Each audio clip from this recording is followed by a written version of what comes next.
Hello, everybody. It's Philip Lee returning with another episode of Civil War Chat. Today is Friday, the 30th of July, 2021. Click on the subscribe button below to subscribe to future episodes, and also click on the notification bell in the upper right to be notified when they're released. Today's topic is Confederate reparations.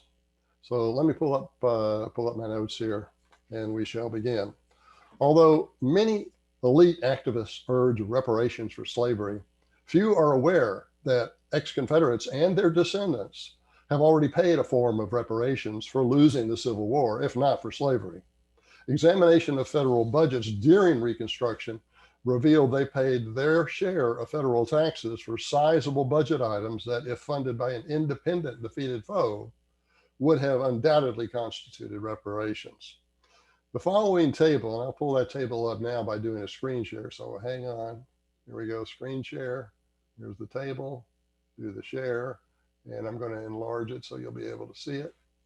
This table summarizes federal tax revenue and spending for a quarter of a century following the Civil War. As may be observed, more than half of the federal tax revenue were applied to three items. One, interest on the federal debt. Two, budget surpluses used to retire the federal debt, and they actually did that in those days. And three, Union veterans pensions, none of these three items, which total 52% of the accumulated budgets in the first quarter century after the Civil War, not one of them benefited former Confederates or their descendants. So let me stop the sharing and continue here.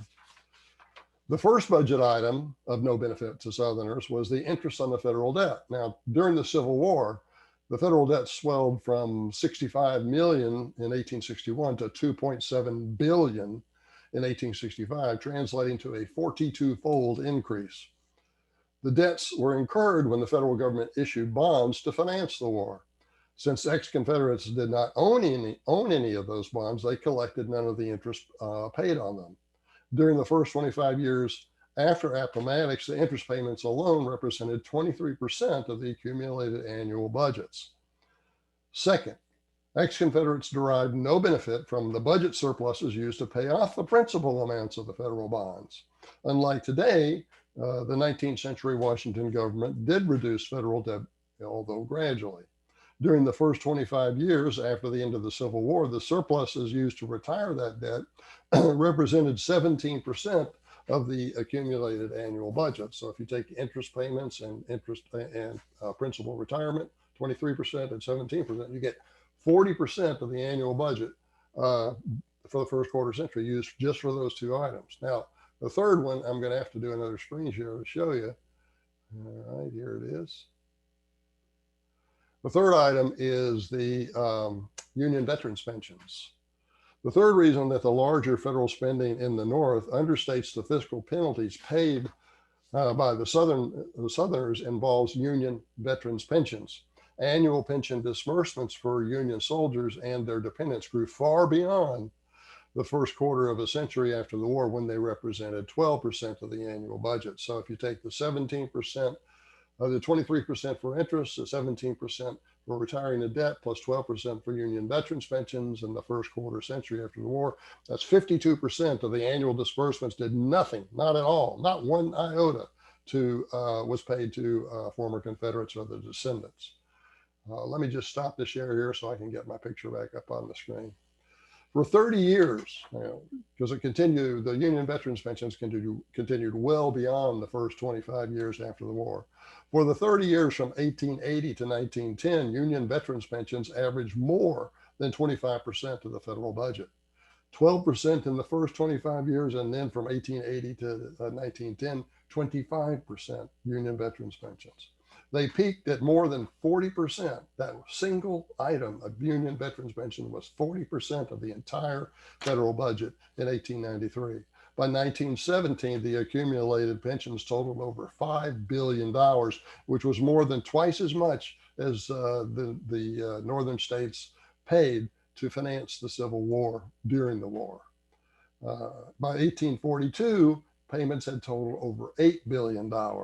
And the last payment was made in May of 2020, May of last year. That's when the last individual received the last payment. As members of the opposing army, ex-Confederates, of course, received no federal pension, although they did get smaller pensions from their individual state. Republicans also used the federal pensions as a political bribe to enlist voter support for high tariffs, which was, they claimed, was the chief source of money available to pay the pensions. The result was an unholy alliance between Northern military retirees on one side, and on the other side, Northern domestic manufacturers on the other. The retirees got generous pensions. The manufacturers got domestic monopolies.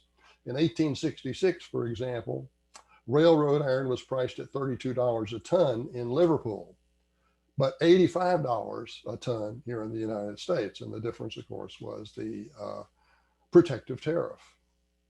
The differential was a significant penalty to Southerners desperate to rebuild their railroads after the war. Prior to the wartime destruction, the Confederate States had more railroad mileage than any country in the world except the United States. So rebuilding those railroads was very expensive, and they had to use domestic iron priced at more than twice that of Liverpool. As a consequence of all of the above factors, the Florida legislature declared in 1866, quote, "Beyond the Postal Service, our people in Florida derive no benefit from the existence as a state in the Union. We are denied representation, even when we elect a man who never sympathized with the Confederacy. We are at the same time subject to the most onerous taxation, and our civil law is enforced only when it meets the approval of the local occupational military commanders." That's what the Floridians thought of it, and the other Southerners felt the same way. They got derived no benefit from over half the federal budget in the first 25 years after the war, and then the Union veterans pensions continued on until 2020. You want to learn more about this? Get Southern Reconstruction by Philip Lee. You can get it at Amazon, Barnes & Noble, other fine bookstores for $22. From me, $25 autographed. If you want it autographed and you want, I'll do it for $25 for free delivery here in the United States. Just email me, Phil, P-H-I-L _Lee, L-E-I-G-H me.com. Okay, that's our show for today, and thank you for watching. We'll be back soon with another episode.